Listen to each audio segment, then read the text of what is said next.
Tiger Nation, Steve Leslie, YSNLive.com, your home of the Springfield Tigers all season long. Week 4 here at the Tigers table. I want to thank Dee and Jackie and the staff here at the Tigers table for all they do for all of us at YSN and all of Tiger Nation. Week 4 as the Tigers prepare to go to Waterloo and face Waterloo on Friday night. We'll talk about the game on last Friday night against the very talented Geneva team. But first off, proud to be joined by the head coach, Sean Guerrero. Coach, thanks for joining us. Thanks for having us again. Absolutely. Appreciate what you guys do, and just like everything that you guys promote in our team, our football, and I think we're going to get some other sports coming on next couple weeks. Next weeks we'll get them going. That sounds good. Yeah, we appreciate all your help with that and look forward to doing that. Talk about Friday. Talented Geneva team. You schedule up. And that's one of the things that I like when now you're ready for conference games. But, Coach, when I look at South Range, Brookfield, and Geneva non-conference, there's a reason, Tiger Nation, that those games are played, obviously, to get yourself week by week to become better, to play a tough schedule, and prepare for the conference. Talk about that game Friday night. Very good football game against a talented Geneva team. Very good. You mean running the wing tee, talking to us, obviously they want to be able to control the ball. For them to be able to run belly and the counter and the jet sweep, they're very efficient in what they do. They're going to win some football games this year. So I think on our part, it was a good challenge for us to be able to play 4 quarters, be able to battle throughout those 4 quarters. Obviously some ups and downs of the games, but even with the little rain delay that we had going, right after the end of the first quarter, I feel like our kids played, a good 4 quarters, handled the adversity throughout that delay and the rain and the weather. And it was a good challenge for our kids, being able to kind of defensively bend but don't break. We gave up a couple big plays that kind of killed us, and offensively we were able to move the chains at times, but we put ourselves into some 3rd and longs where that's really not a good spot for us right now. So that's where our team has to develop, and that's what we're looking to do to be able to try to improve in those areas. Take the lead in the second half. To me, that's a big thing. You come out at halftime, obviously made some adjustments, take the lead, and now you prepare to start league play. What are some of the things that you want to see this football team continue to build off of? Well, for us, we just got to continue to improve. Try to keep eliminating mistakes. Make sure that we don't. Penalty-wise, we kind of killed ourselves at a couple times. We had them. In some situation, and some penalties did kind of kill us at some times. But that's some things that. With a team, and we got some young players that are still developing. That's some stuff that you got to be able to try to fight through and learn from on our basis. So for us, I think our kids are doing a good job being able to come back from a hard game, but a loss. But our kids, having a positive attitude and coming out and being able to work and trying to pick up another victory for us this Friday. Here's what I like. You guys have, you and the staff and the kids have been in a situation before the last couple of years. Start against a tough schedule and you continue to get better week by week. Does that help when you've been in situations like this in the past to prepare these kids for where it's going? I definitely think I think it's hard to try to simulate that stuff in practice. So being able to go out and say, okay, we got to pick up a 3rd and 8 or a 3rd and long, or we got to stop a 4th and 2, whatever it may be. It's hard to try to simulate that in practice. So by playing getting in those scenarios a little bit earlier in the season, I think throughout the process, down the road, it'll definitely end up benefiting us in the long run. Weather was crazy everywhere, like different places. The game I did, it was okay. Weird place.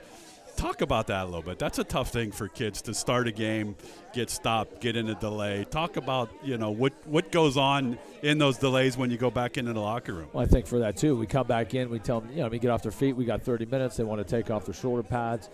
Just want to be able to, try to get them relaxed. We were trying to still kind of talk through a couple of things. We almost treated it like a little mini halftime for us. So I think it was good for our kids. I think our kids handled that well. Sure. Coming out, next thing you know, we came out, we got 3 minutes to warm up, and then you're playing. And we did give up a big play at that point. They kind of popped one on us, and they scored, first play right after that. So, again, that's a learning experience for our team, making sure that we got to make sure, we don't take any down for granted.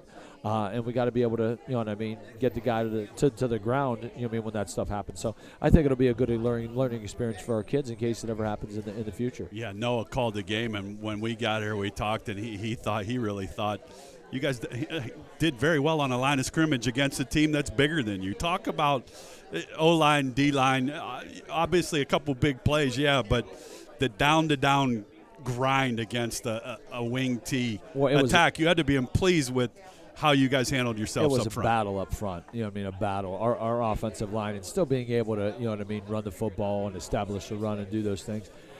That's what we want to do, and then we got to set up, some play action and to be able to get the ball out to our athletes off of that. So to establish the run this early and against a good front where they're solid, they're bringing some blitzes, they're angling, do some things.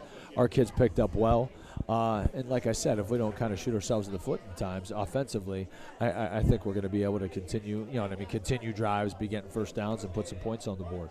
Defensively, again, I felt like we did some positive things.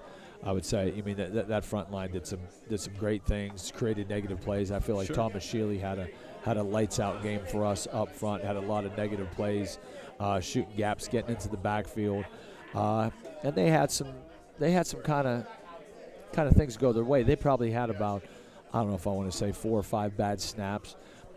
Ball popped right out, came right into his hands, and then they ended up gaining no control over those, right? That's kind of things. If we get one of those things go our way, you know what I mean? We might be able to get some momentum, get something. So, again, for our kids to be able to battle 4 quarters, I feel really good how our kids maintained their attitudes, throughout that, to being able to give us a chance throughout that. And it's showing the maturity of our team and them growing up and making sure that we're doing those little things right to give us a chance to win at the end. Yeah, with Coach Guerrero here. Tigers table week 4 as the Tigers prepare to head over to Waterloo. We'll get into that game. Want to thank Dee and Jackie and the whole staff here at the Tigers table each and every week for all they do for all of us here at YSN and all they do for the Tiger athletes. I notice they come in, and kids respond better than adults do sometimes, most of the time. That's a positive.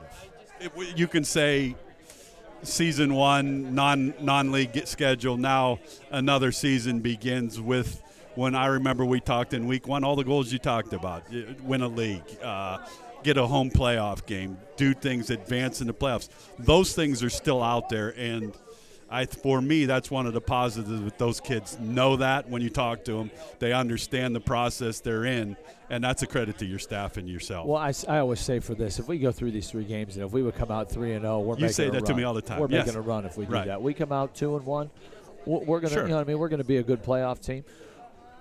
1-2, we're still going to be okay. We're going to get better. Yeah. And one thing about I talk to the kids all the time is we don't want to be playing our best football right now.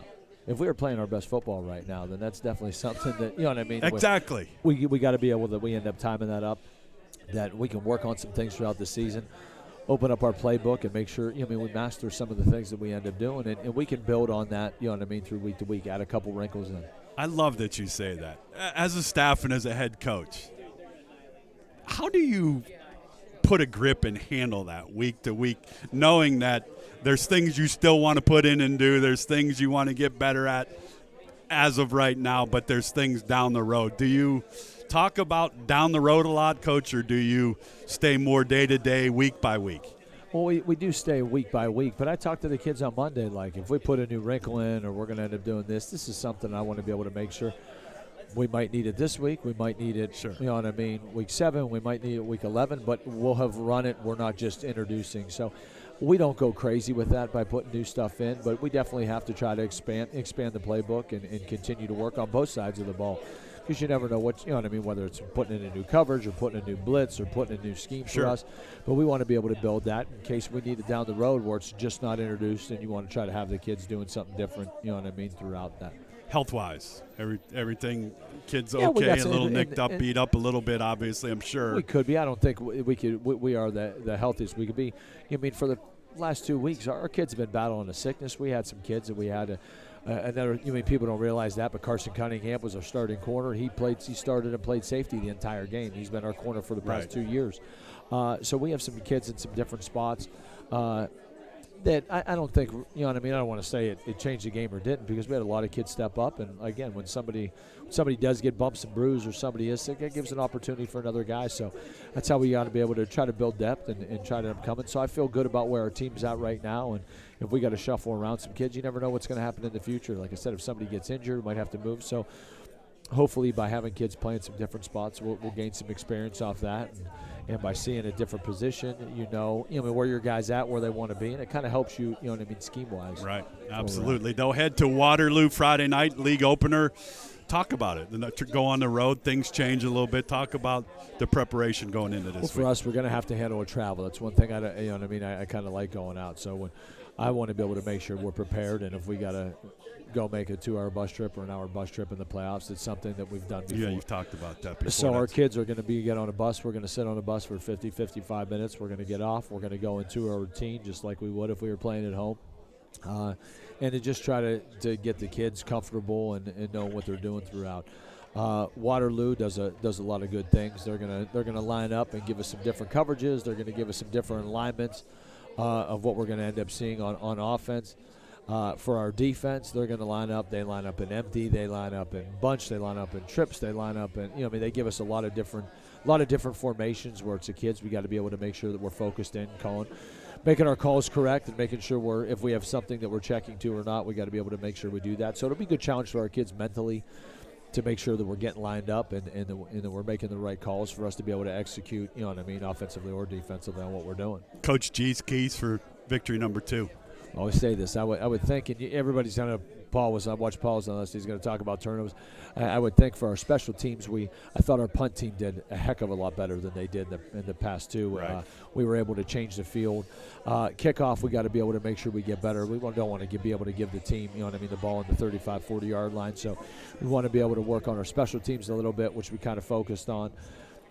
In eliminating mistakes, I felt like we had some bad penalties at times for us. We got to be able to make sure we clean that up. So I would think my keys for this week is to be able to make sure maybe it's more about us than it is about them, but we want to clean those little things up to make sure we're not putting ourselves or giving them first downs or putting ourselves in second and third and longs. Yeah. People don't understand how important special teams are. I mean, that's a big part of the game. And we do spend a lot of time, we do spend a lot of time on that with our kids. We probably take the first 10 minutes and we'll do a pregame where we're having our snapper snap, our punter's punt, our kicker's kick. We're doing all those specialty type things, and then we go into a special team. So we spend about 20, 25 minutes, a day on special teams where, and so we always talk about it. It's a one-play drive, so it could be a big swing. And like I said, punt was a big game, a big play for us last week. Yeah, we turned the field. I think Dante probably had close to a 50-yard punt. Right.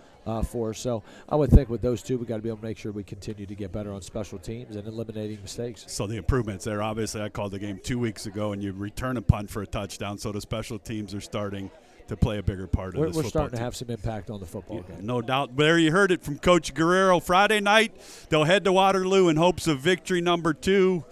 Coach, as always, thanks for all you do. Next week we will have some other sports on. We'll get with Coach and talk about hopefully victory 2. And this is a newbie, I think, for Spring. Camel Memorial will come to town the following week at home. That's the readjustment to the league, correct? Correct. Yeah. Sebring ended up going out and picked up Camel. So this will be a good challenge for us. It's homecoming week. So homecoming week. So now with all these titles and jobs that Coach Guerrero has now, so as the AD, make sure the homecoming is well prepared and ready to get out of here. As a pleasure. Go get victory number 2. I appreciate all you do for us. I appreciate you guys. Thanks so much.